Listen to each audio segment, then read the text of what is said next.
No tak vlastne začiatok toho bol to, že som sa zapojila do DOFE. A za mňa, ja som z toho mala úplne že úžasné pocity. Nielen, že to bola zábava a s triedou si to zahrať bolo fakt, že pecka.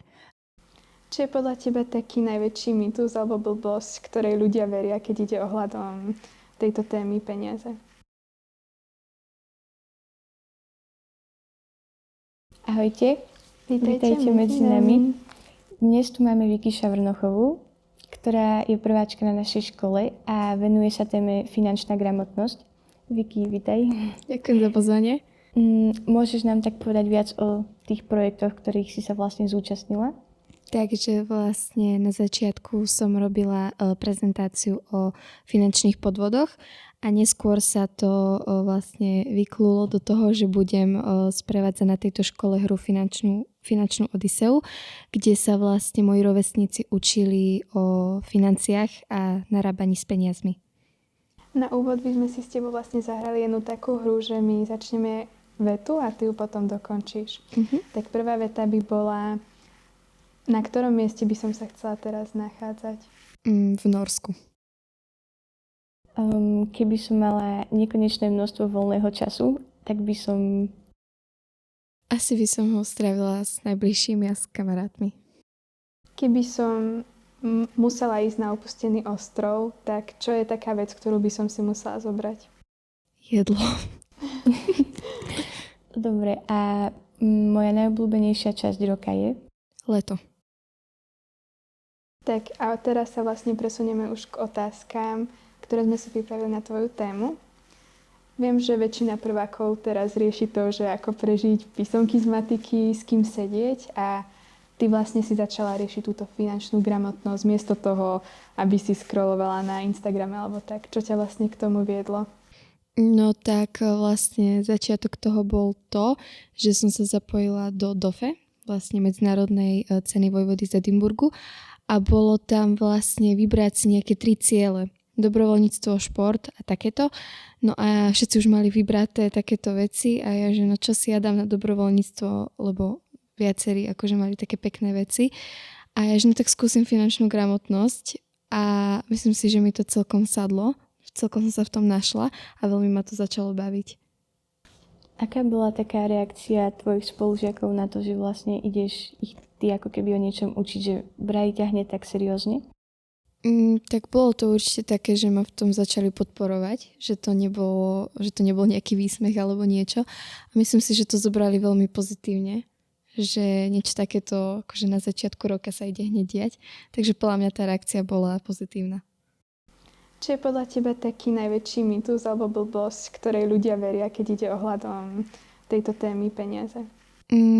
Asi to, že mladí ľudia nenaletia na tie podvody, lebo teraz v dnešnej dobe si myslím, že tie podvody ovplyvňujú každého, či sú to starší alebo mladší, a veľa ľudí, alebo teda mladých ľudí si myslí, že ich to neovplyvní, ale je to veľmi také, že si treba dávať na to pozor.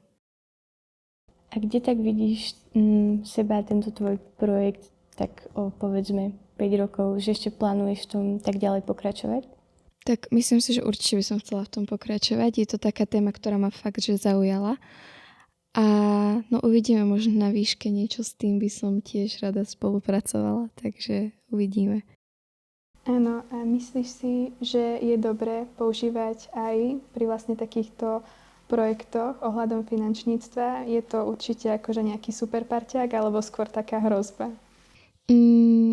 Podľa toho, koľko sa to využíva v tej danej téme a v tej oblasti, lebo myslím si, že AI je taká, že má dosť klamlivé zdroje, a ja sama, keď som pracovala s týmto na základe tých projektov, tak nevždy boli tie zdroje a informácie pravdivé, takže myslím si, že treba si dať na to pozor a vedieť s tým pracovať.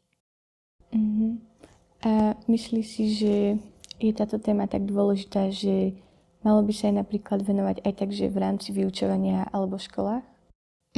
Ja si myslím, že áno, je to taká téma, ako som povedala, že veľa ľudí je v ňou ovplyvnených, takže možno by bolo super, keby bolo viac akože do výučby zapojených viac takýchto projektov, že sa to vysvetlí alebo nejako tak.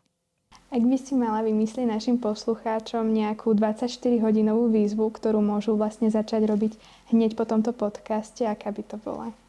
Prejsť si podľa mňa tak financie, keď ideme k tejto téme, že myslím si, že veľa ľudí v dnešnej dobe dostáva vreckové a ja sama dostávam vreckové od rodičov a je to také, že urobiť si v tom nejaký prehľad.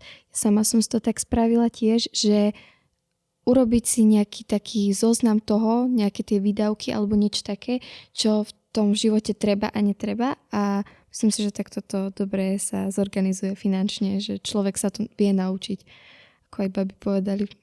Áno, ďakujeme ti, Vicky, že si prijala naše pozvanie a tešíme sa aj na ďalšie stretnutia. Ďakujem aj ja. Chceli by sme vám približiť túto tému aj z pohľadu Barborky a Natálky, ktoré sa zúčastnili tohto projektu a moja otázka je, že vlastne aké máte z toho pocity a či vás to posunulo vpred? Čo vám to dalo? V prvom rade ďakujeme veľmi pekne za pozvanie. A za mňa, ja som z toho mala úplne že úžasné pocity. Nielen, že to bola zábava a s triedou si to zahrať bolo fakt, že pecka, ale zároveň mi to otvorilo taký nový pohľad na tie financie a čo všetko je možno potrebné vedieť o tých finančných aspektoch, ktorých je podľa mňa veľmi mnoho a málo sa o tom hovorí. Takže určite to bolo veľmi zaujímavé a také krásne pre mňa. Áno, súhlasím s Barborkou.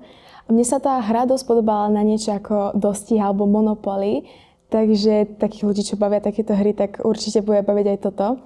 A tiež ako boli tam aj také zložitejšie veci, že proste treba pochopiť, ale tým, že tomu treba dať čas, tak potom to šlo a fakt to bolo super, bola to sranda.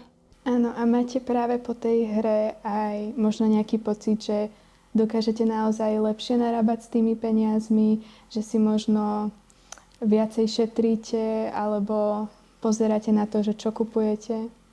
Isto. Toto áno.